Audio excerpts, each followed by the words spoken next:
At Game's End by Ken Compton. I tap the credit card into the palm of my hand. Anticipation is as welcome as the air in my lungs.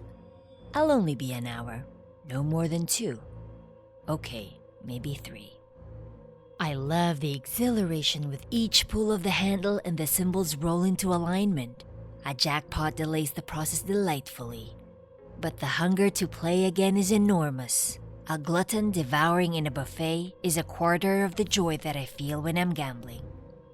It's my turn at the cashier's window. "Hello, ma'am." He smiles. The name tag reads Jeff. "$500 off my charge, please." "Sure thing."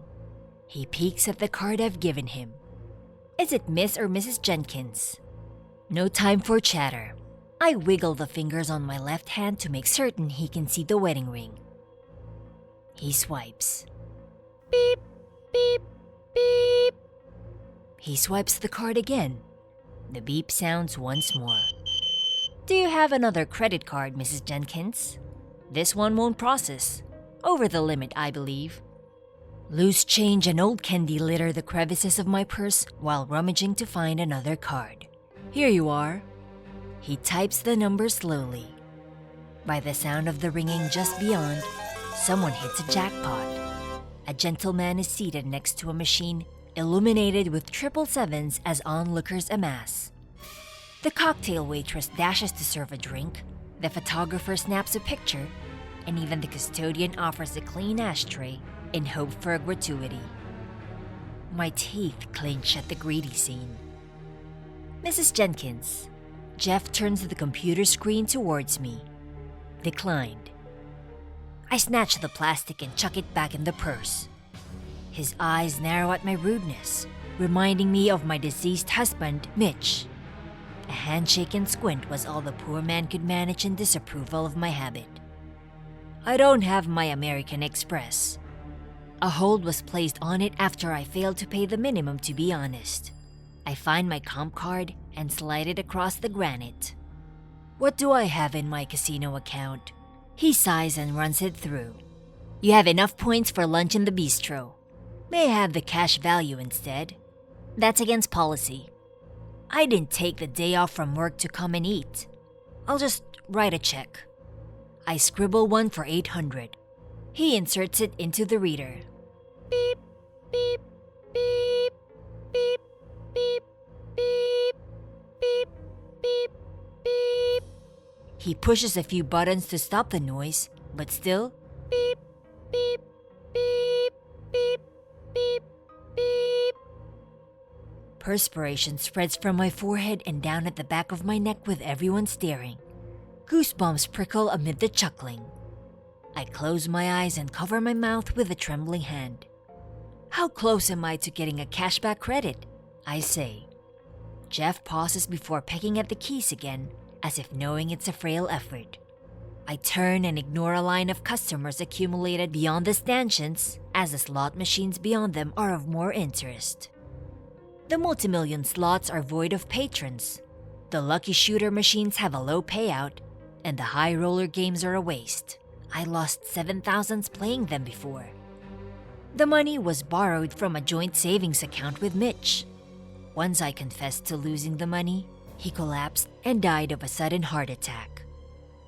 A thought occurs to me. "Never mind, Jeff." I gather my things in my shoulder purse. "Where's the closest pawn shop?" "A pawn shop, Mrs. Jenkins?" Another wiggle of the ring finger. "What do you think 3 carats is worth?" His mouth hangs open. "One moment." Jeff secures the lock on the cash drawer before walking off. I remove the ring and rub it against my blouse. Mitch and I exchanged vows over 18 years ago, but I have a greater purpose for it now. I'll buy it back for the sentiment once I hit a jackpot. Jeff returns and places something on the counter. "What's this?" "The only thing that can help you." It's a pamphlet with 1-800 number on the top. "What do you mean by this?" "We're trained to watch for signs, Mrs. Jenkins, and selling something personal for money to play is an indicator of compulsive gambling. Part of my job is, I don't like your judgment. Only trying to help." This isn't the help that I need from you. Now where's the pawn shop? Or should I ask the manager? You should think about calling that number. He pushes the pamphlet towards me. I want to make him understand that I know what I'm doing. I've been in this position before and I've come through just fine, but I'm inhibited by the concern in his eyes. He knows nothing of me. I'm no different from anyone else here, but those eyes, so much like my dead husband's. Thoughts of Mitch erupt in my consciousness. The way he died, his disappointment throughout our marriage. Could he be conveying a final message to me through this boy, or am I being silly? However, the occurrences that have happened since his death are too serious to ignore. The house is in foreclosure.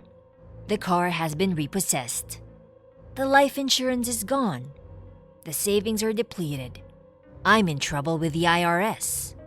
The casual reminders from creditors have turned into threats of litigation if I don't make a payment soon. Yet I'm at the casino today, was here yesterday, and the day before. Placing a hand over my stomach does nothing to ease the churning that has arisen. Breathing is suddenly shallow, and tears are inevitable. Moisture has returned to my forehead. The sweat has seeped through the underarms of my blouse. When did I implode with this habit? When I spent more time here than at home? When I lied about my whereabouts? When my family, friends, and co-workers avoided me like the plague? Other patrons are waiting for their turn at the window. I hear them muttering for me to move. I pick the pamphlet up. Thank you, Jeff. He smirks. On the way to the exit, the intriguing qualities of the casino stand out. The decor of green colliding with gold is designed to create an illusion of wealth. Twirling lights and booming sound effects add excitement to an experience not intended to be rewarding. The t-shirts, beads, and other giveaways represent pieces of cheese leading to a downfall. It's all occurred to me before, but I ignored it, imprisoned in the trap of temptation. As for the slot patrons, I don't know them, but the vagrant expressions revealing guilt makes me feel like I do. Unblinking eyes and flickering tongues displaying voraciousness. The upright posture of winning and the sagging shoulders of the losing. Gleams of disgust on the unluckiest. I hope gambling doesn't make their lives as hollow as it has mine. Good luck, nonetheless. I slip the ring back on my finger and place the pamphlet in my purse. A renewed spirit brings a half-hearted smile to my face. I pause and bite my lip to chide myself. I leave to find the pawn shop. I'll call the 1-800 number tomorrow. Maybe. And as always, please be sure to like, subscribe, and stay tuned for more awesome stories.